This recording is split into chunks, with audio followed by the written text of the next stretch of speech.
The pandemic has certainly forced education in Ontario to adjust and evolve, but there's still work to be done. In our final installment of Learning Lessons, we reflect on how the province has handled the system through the years and where they can improve. For more on this, Kristin Rushowy, Queen's Park reporter for the Toronto Star, joins us now with some insight. Thanks so much for joining us this morning, Kristin. Hi, thanks for having me. It's our pleasure. So before we get into what's happening now, can you maybe give us a brief recap of the relationship between government and educators and how that's kind of shaped education in the province today? Well, if you want to look at our current government, for example, there have been fairly fractured relations right off the bat.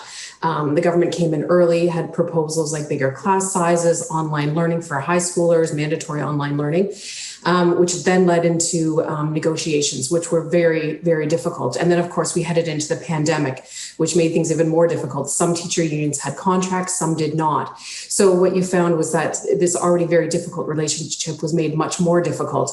During the pandemic, of course, the teacher unions have complained that they really haven't been at the table. They haven't had a say in what's been going on. They haven't been consulted.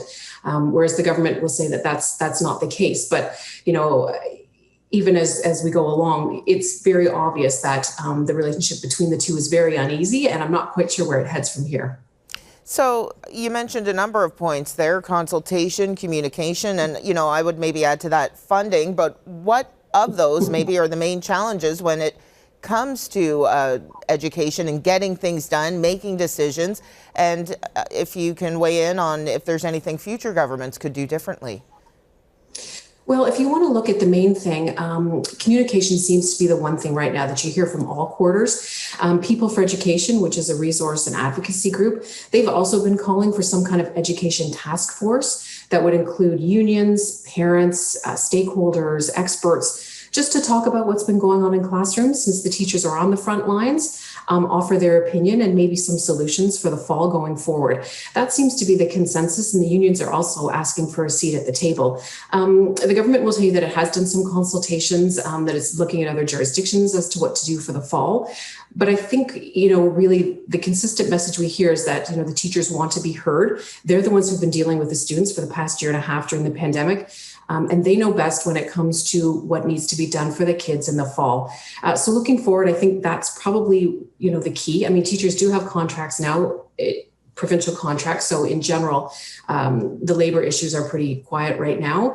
So right now it is the issue of communication and consultation. I see. So on Thursday, the Ontario Liberals announced an education recovery plan. That's $2.3 billion with a focus on smaller class sizes and more funding for special education and mental health. So that's like the tightest nutshell I could put it in. But have you heard about a similar rehabilitative plan from the Ford government? So from what we know so far, the Ford government isn't looking at smaller class sizes at this moment. They've pledged about $90 million. A lot of it is to address the learning gaps during the pandemic. So this is the learning loss that students have accumulated over time because either they've been learning from home or their learning's kind of been back and forth between home and school. A lot of students have disengaged. They're looking at summer school as sort of the main remedy at this point. Other provinces have looked at things like tutoring for students, a longer school day. In the UK, they're looking at adding 30 minutes a day to the school day so that students can catch up. So, you know, these are the things that the Ford government may consider down the line. I think yesterday, the Education Minister, Stephen Lecce, said that he would have a plan in place and communicate it to boards by July. So the Liberal plan of smaller class sizes, that one's difficult to implement by the fall. There aren't enough teachers, first of all. It's very costly, and there's issues of space. Boards are also already overburdened with planning for the pandemic. So I think at this point, what people would be most looking at is sort of getting students caught up with that learning loss, and tutoring seems to be the way to go if you're looking at other provinces, Quebec or BC, and other jurisdictions.